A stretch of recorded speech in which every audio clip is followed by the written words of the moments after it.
जय मां काली। कामाख्या देवी मंदिर भारत का एकमात्र ऐसा शक्तिपीठ है जहां कहा जाता है कि देवी साल में एक बार रजस्वला होती हैं। उस दौरान मंदिर के कपाट बंद कर दिए जाते हैं और ब्रह्मपुत्र नदी का पानी अचानक लाल हो जाता है। क्या यह कोई प्राकृतिक घटना है या फिर देवी की दिव्य चेतना का प्रमाण? क्या सचमुच देवी के गर्भगृह में कोई मूर्ति नहीं है? आखिर क्यों यहाँ सिर्फ एक योनि आकार वाली चट्टान की पूजा होती है? और ऐसा क्या खास है इस मंदिर में कि देश भर के तांत्रिक इसे तंत्र मंत्र, वशीकरण और गुप्त साधनाओं का सबसे शक्तिशाली केंद्र मानते हैं? क्या यह सच है कि कभी यहाँ मानव बलि दी जाती थी या यह सिर्फ एक मिथक है? और आज भी देवी के मंदिर खुलने से पहले हर दिन एक पशु की बलि क्यों दी जाती है? इस रहस्य से भरे मंदिर में देवी 10 महाविद्याओं के साथ विराजती हैं। कौन है ये महाविद्याएं और क्यों इनकी साधना इतनी खतरनाक मानी जाती है? कामाख्या देवी से जुड़े यही सब रहस्य और इतिहास आज हम इस डॉक्यूमेंट्री में आपके सामने खोलने जा रहे हैं। कामाख्या मंदिर एक ऐसा नाम जो सिर्फ आस्था का नहीं बल्कि रहस्य, शक्ति और स्त्री चेतना का प्रतीक बन चुका है। असम के गुवाहाटी शहर के नीलाचल पर्वत पर स्थित यह मंदिर उन कुछ शक्तिपीठों में से है जो आज भी तंत्र परंपरा की जीवित धरोहर माने जाते हैं। यहाँ देवी की कोई मूर्ति नहीं है, यहाँ देवी को उनके योनि रूप में पूजा जाता है। एक प्राकृतिक चट्टान जो हर वक्त जल से सिक्त रहती है। यह माना जाता है कि जब भगवान शिव ने माता सती के मृत शरीर को पूरे ब्रह्मांड में घुमाया तब उनका योनि भाग इसी स्थान पर गिरा। तभी से यह स्थान मातृ शक्ति और सृजन का सबसे पवित्र प्रतीक बन गया। हर साल जून में यहाँ मनाया जाता है अंबुबाची मेला, एक ऐसा पर्व जिसे देवी के मासिक धर्म से जोड़ा जाता है। मंदिर 3 दिनों के लिए बंद हो जाता है क्योंकि माना जाता है कि इस समय देवी रजस्वला होती हैं और विश्राम करती हैं। चौथे दिन मंदिर खुलता है और महास्नान के साथ देवी के दर्शन होते हैं। यही वह समय होता है जब आसपास की नदियों और जलस्रोतों में लालिमा फैल जाती है, जिसे कुछ लोग देवी के रजस्वला होने का प्रमाण मानते हैं। वैज्ञानिक इसे भूगर्भीय परिवर्तन या पानी में आयरन की अधिकता से जोड़ते हैं, पर हजारों वर्षों से आस्था रखने वालों के लिए यह देवी की शक्ति और जीवंतता का संकेत है। कालिका पुराण, तंत्रराज और अन्य तांत्रिक ग्रंथों में इस मंदिर का विशेष उल्लेख है। यहाँ स्त्री के शरीर और विशेष रूप से उनकी योनि शक्ति को सृष्टि की जड़ माना गया है। जहां बाकी समाज में रजस्वला स्त्री को अछूत मानने की कुप्रथा रही है, वहीं कामाख्या में यही अवस्था देवीत्व का प्रतीक बन जाती है। यही कारण है कि यह स्थान तंत्र साधना का सबसे प्रमुख केंद्र भी है। अंबुबाची के दौरान हजारों तांत्रिक, अघोरी और साधक यहाँ एकत्र होते हैं। कुछ साधनाएं इतनी गुप्त होती हैं कि आम लोगों को उनका अंदाजा तक नहीं होता। इतिहासकारों के अनुसार प्राचीन काल में यहाँ मानव बलि भी दी जाती थी। आज यह परंपरा समाप्त हो चुकी है, लेकिन पशु बलि अब भी जारी है। हर सुबह मंदिर खुलने से पहले देवी को बकरे की बलि चढ़ाई जाती है। इसे देवी की तृप्ति और तांत्रिक संतुलन के लिए आवश्यक माना जाता है। यह मंदिर देवी के 10 महाविद्याओं का भी निवास स्थान है। काली, तारा, षोडशी, भुवनेश्वरी, भैरवी, छिन्नमस्ता, धूमावती, बगलामुखी, मातंगी और कमला। ये 10 महाविद्याएं स्त्री शक्ति के अलग अलग आयामों को दर्शाती हैं। प्रलय, मृत्यु, सौंदर्य, क्रोध, सृजन और चेतना तक। कामाख्या केवल एक मंदिर नहीं, एक जागृत शक्ति का द्वार है। यह वह स्थान है जहां विज्ञान और आस्था, शरीर और ब्रह्मांड, तंत्र और श्रद्धा सभी एक पवित्र उपस्थिति में विलीन हो जाते हैं। तो क्या देवी सचमुच रजस्वला होती हैं या यह बस एक रूपक है जिसे हमारी संस्कृति ने हजारों वर्षों से अपने भीतर संजो रखा है? इन सवालों के जवाब हम जानेंगे आगे की वीडियो में, जब सती का योनि भाग पृथ्वी पर गिरा और यह स्थल बना संपूर्ण ब्रह्मांड की ऊर्जा का स्रोत। जब सती के शरीर के टुकड़े ब्रह्मांड में बिखरे तब उनकी योनि धरती पर गिरी। लेकिन उस धरती में ऐसा क्या रहस्यशील हो गया जिसे देवता भी छूने से डरते थे? भारत की आध्यात्मिक परंपरा में कुछ स्थल ऐसे हैं जो सिर्फ पूजा का केंद्र नहीं बल्कि ब्रह्मांडीय ऊर्जा के प्रवेश द्वार माने जाते हैं। कामाख्या मंदिर ऐसा ही एक स्थान है जहां सिर्फ देवी की शक्ति की नहीं बल्कि सृष्टि की जड़ मानी जाने वाली योनि की पूजा होती है। इस अध्याय में हम जानेंगे कि आखिर यह स्थल कैसे बना शक्ति का सबसे रहस्यमयी केंद्र और क्यों इसकी शक्ति को लेकर खुद देवता भी भयभीत थे। कहानी की शुरुआत होती है माता सती से, जो भगवान शिव की अर्धांगिनी थी। एक बार उनके पिता दक्ष ने एक महायज्ञ का आयोजन किया, लेकिन उन्होंने जानबूझकर शिव को आमंत्रित नहीं किया। सती को यह अपमान सहन नहीं हुआ और उन्होंने क्रोध में आकर उसी यज्ञ कुंड में आत्मदाह कर लिया। जब शिव को यह समाचार मिला तो वे विलाप में पागल हो उठे। उन्होंने सती के जले हुए शरीर को अपने कंधों पर उठाया और तांडव करने लगे। ये तांडव इतना विकराल था कि ब्रह्मांड का संतुलन बिगड़ने लगा। देवताओं ने भगवान विष्णु से प्रार्थना की तब विष्णु ने अपने सुदर्शन चक्र से सती के शरीर के टुकड़े टुकड़े कर दिए ताकि शिव शांत हो सकें। तत्पश्चात जहां जहां सती के शरीर के अंग गिरे वहां वहां शक्तिपीठों की स्थापना हुई। कुल मिलाकर 51 शक्तिपीठ माने जाते हैं और इनमें सबसे रहस्यमयी है कामाख्या, क्योंकि यहां सती का योनि भाग गिरा था। लेकिन सवाल यह उठता है कि आखिर योनि की पूजा क्यों होती है? हिंदू धर्म और तंत्र शास्त्रों में योनि को सिर्फ शारीरिक अंग नहीं बल्कि सृष्टि की मूल शक्ति जननी का प्रतीक माना गया है। यह वह द्वार है जिससे जीवन उत्पन्न होता है। यही कारण है कि कामाख्या में मूर्ति नहीं बल्कि एक योनि आकार की चट्टान की पूजा होती है जो हर समय जल से सिक्त रहती है। यह जल स्रोत कभी नहीं सूखता, जिसे देवी की जीवंतता का प्रतीक माना जाता है। कालिका पुराण और योगिनी तंत्र जैसे ग्रंथों में योनि की पूजा को ब्रह्मांड की सबसे मूलभूत साधना बताया गया है। तंत्र परंपरा में यह माना जाता है कि जब साधक योनि की पूजा करता है तो वह केवल देवी की नहीं बल्कि समस्त सृजन शक्ति की आराधना कर रहा होता है। यही वह शक्ति है जो ब्रह्मा के विचार, विष्णु के पालन और शिव के संहार को संभव बनाती है। कामाख्या सिर्फ एक मंदिर नहीं बल्कि सृजन और विनाश के बीच की वह रहस्यमयी कड़ी है जहां स्त्री के शरीर को अलौकिक बना दिया गया है। यह वह स्थान है जहां समाज में अपवित्र मानी जाने वाली प्रक्रिया रजस्वला होना देवत्व का प्रतीक बन जाती है। जिस योनि को आम जीवन में छिपाने और दबाने की कोशिश की जाती है वही यहाँ पूजा का केंद्र बन जाती है।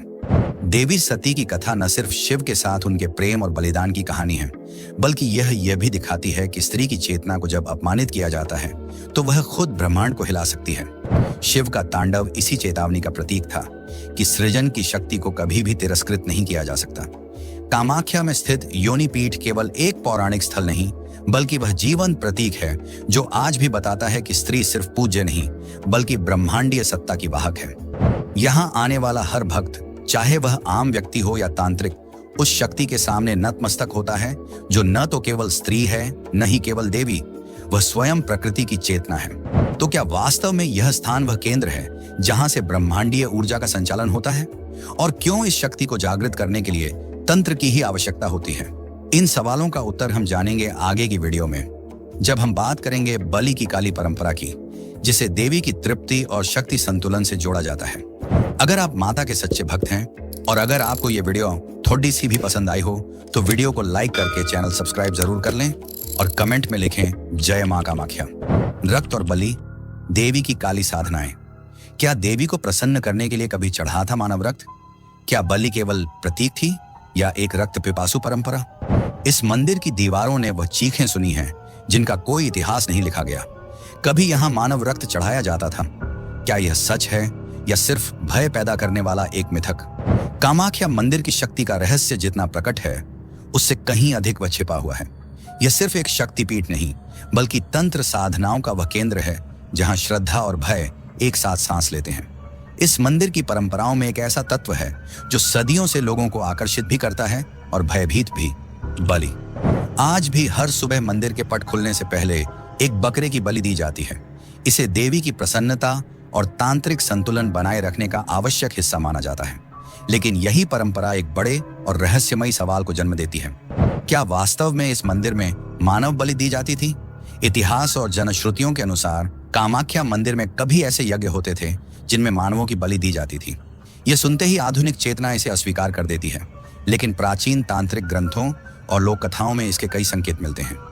योगिनी तंत्र, कालिका पुराण और अन्य तांत्रिक ग्रंथों में बलि को शक्ति को तृप्त करने का साधन बताया गया है। बलि का उद्देश्य केवल रक्त बहाना नहीं था बल्कि यह उस चेतना के प्रति समर्पण था जो मृत्यु और जीवन दोनों को नियंत्रित करती है। तांत्रिकों का मानना था कि बलि के माध्यम से ऊर्जा का प्रवाह तीव्र होता है और देवी की कृपा तुरंत प्राप्त होती है। विशेष रूप से नवदुर्गा, महानिशा और अंबुबाची के समय बलि की परंपराएं और भी तीव्र हो जाती थीं। कई इतिहासकारों का मानना है कि असम के कुछ आदिवासी समुदायों में बलि प्रथा हजारों वर्षों से प्रचलित रही है और यही परंपरा कामाख्या में भी स्थान पाई। कोच वंश और कामरूप के कुछ राजाओं द्वारा तांत्रिक अनुष्ठानों में मानव बलि की बात इतिहास में दर्ज है। हालांकि इस पर पूर्ण प्रमाण नहीं है, लेकिन मंदिर के पुरोहितों और तांत्रिक अनुयायियों से ऐसे संकेत मिलते हैं जो इन कथाओं को पूरी तरह मिथक नहीं मानते। समय के साथ मानव बलि की परंपरा पर सामाजिक और धार्मिक दबाव बढ़ा और उसे समाप्त कर दिया गया, लेकिन पशु बलि आज भी जारी है।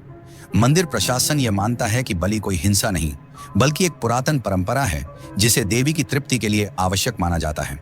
कुछ साधकों के अनुसार बलि से उत्पन्न होने वाली ऊर्जा तांत्रिक अनुष्ठानों को पूर्ण करती है और साधक की रक्षा करती है। वर्तमान में यह परंपरा बहस का विषय बन चुकी है। पशु अधिकार संगठनों से लेकर वैज्ञानिकों तक सभी इसे अमानवीय मानते हैं, लेकिन आस्था की दुनिया में तर्कों का स्थान बहुत सीमित होता है। कामाख्या में बलि को देवी के साथ सीधा संवाद माना जाता है, एक ऐसा माध्यम जिसमें साधक अपने शरीर और आत्मा दोनों को अर्पित करने का भाव रखता है। तंत्र शास्त्र के अनुसार बलि केवल रक्त का प्रवाह नहीं, बल्कि अहंकार की हत्या है।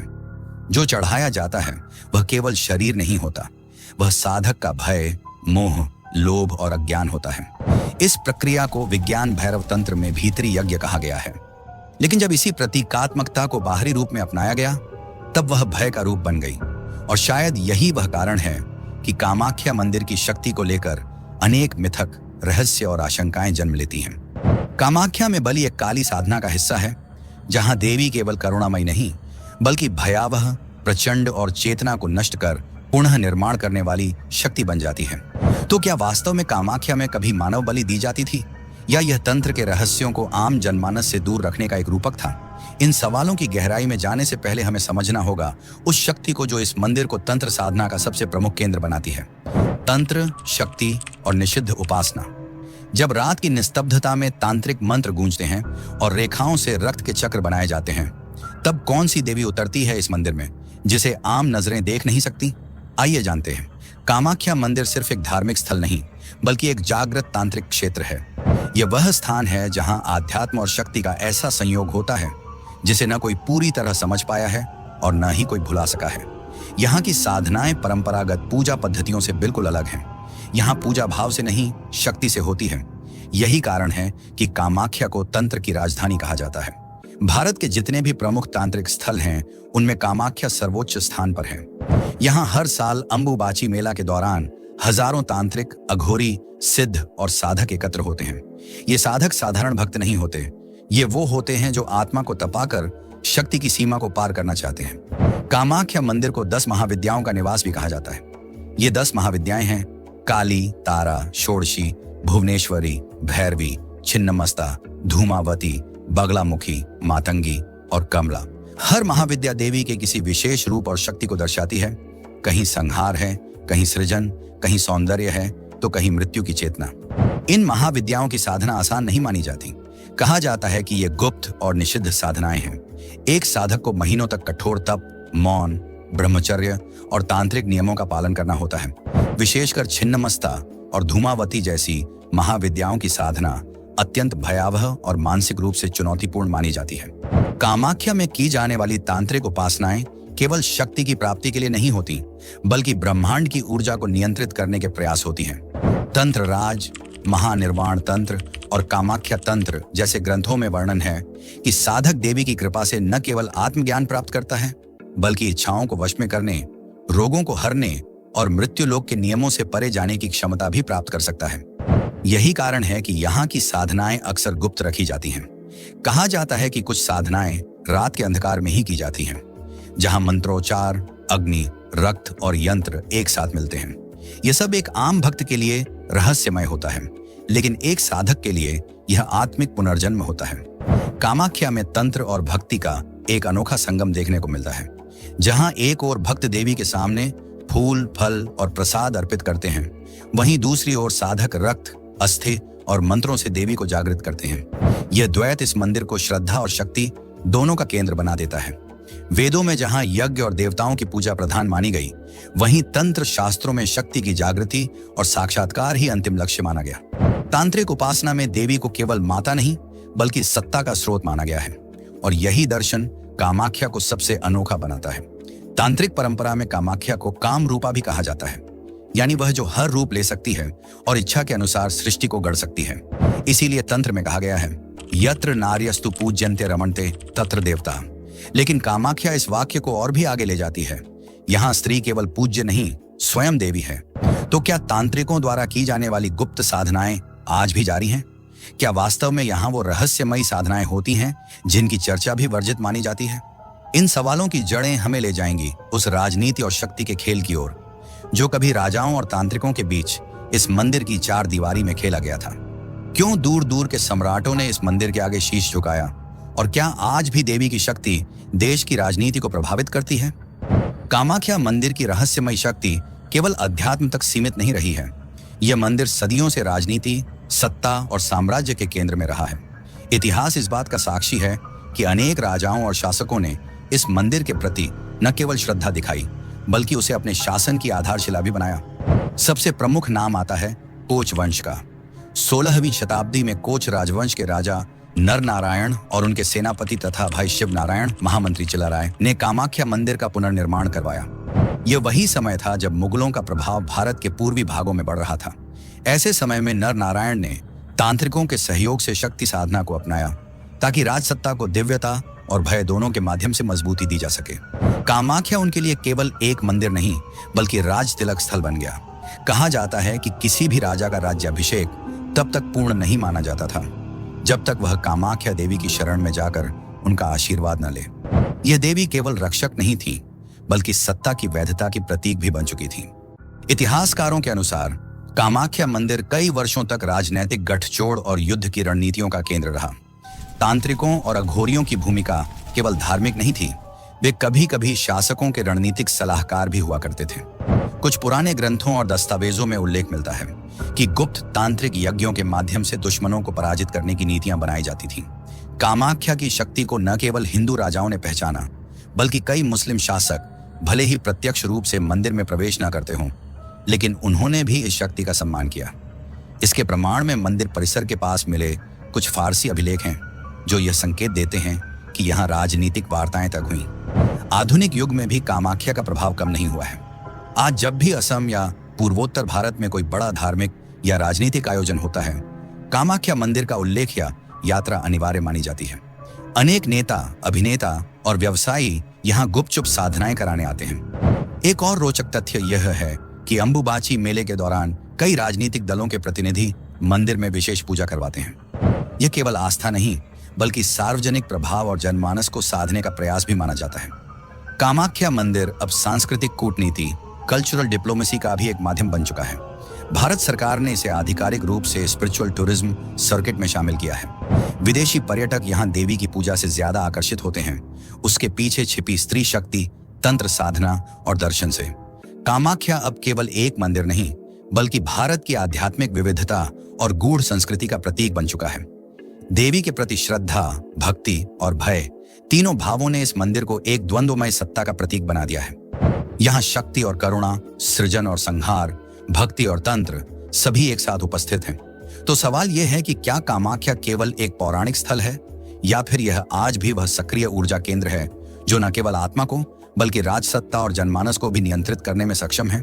जिस प्रकार देवी के गर्भगृह में कोई मूर्ति नहीं, केवल योनि आकार की चट्टान है, उसी प्रकार कामाख्या भी कोई निश्चित परिभाषा में बंधा मंदिर नहीं है। यह एक चेतना है जिसे जिसने छुआ वह बदल गया। कामाख्या केवल एक मंदिर नहीं है, यह एक दर्पण है। ऐसा दर्पण जो रक्त, सत्ता, मातृत्व, भय, सृजन और मृत्यु सभी को एक साथ प्रतिबिंबित करता है।